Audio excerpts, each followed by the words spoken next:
Hello, Ron-Festo here from Festo, here with some more new and exciting products. You guys are pretty familiar with our electric actuator offer. We can do some pretty large, very fast stuff, but I understand most of you don't necessarily need all that.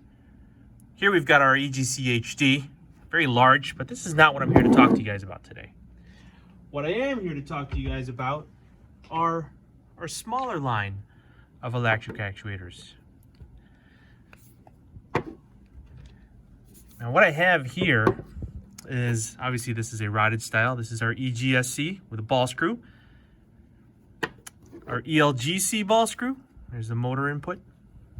And then we also have our ELGC tooth belt version. This is the motor input here. Now obviously, you know, we don't have, the motor kits are separate. That's how we traditionally do things. It's got the coupling already built in there.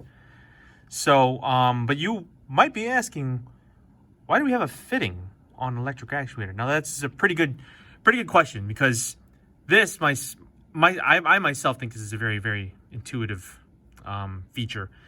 You can either put pressurized air in here or vacuum, and now if you were to put pressurized air, you're going to keep all contaminants outside of the actuator.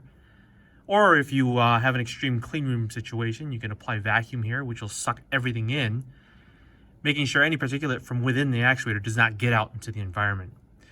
Now, one of the cool things about these actuators is the ability to create a gantry without having to do any intermediary brackets that you have to design.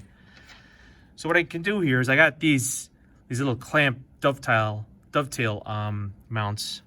So basically all you got to do here is that you put them into the little slot here, and then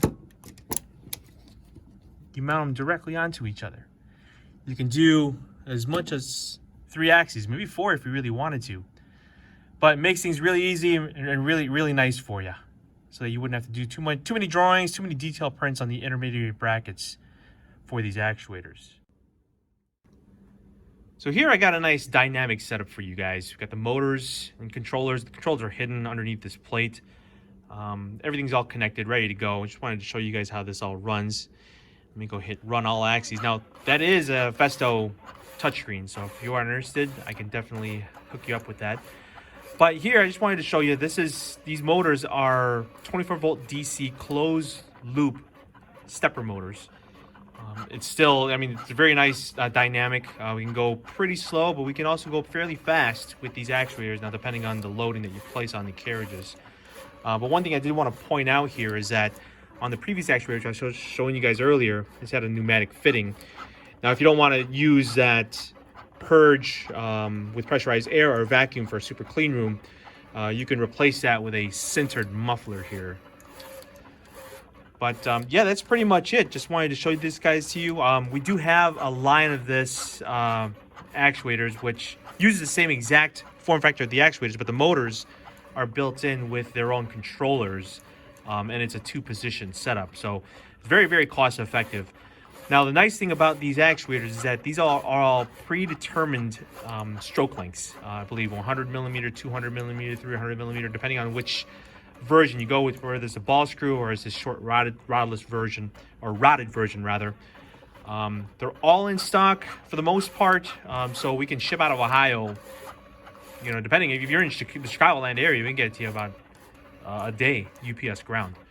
But that's a nice idea with these things, is that it's a very quick, nifty solution without having to get too crazy with designing brackets or having to deal with long lead times and such, and even the complexity and the danger of high voltage servo systems.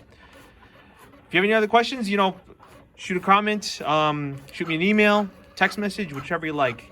I hope you guys are staying safe out there, and hopefully I get to see you guys pretty soon. Thanks.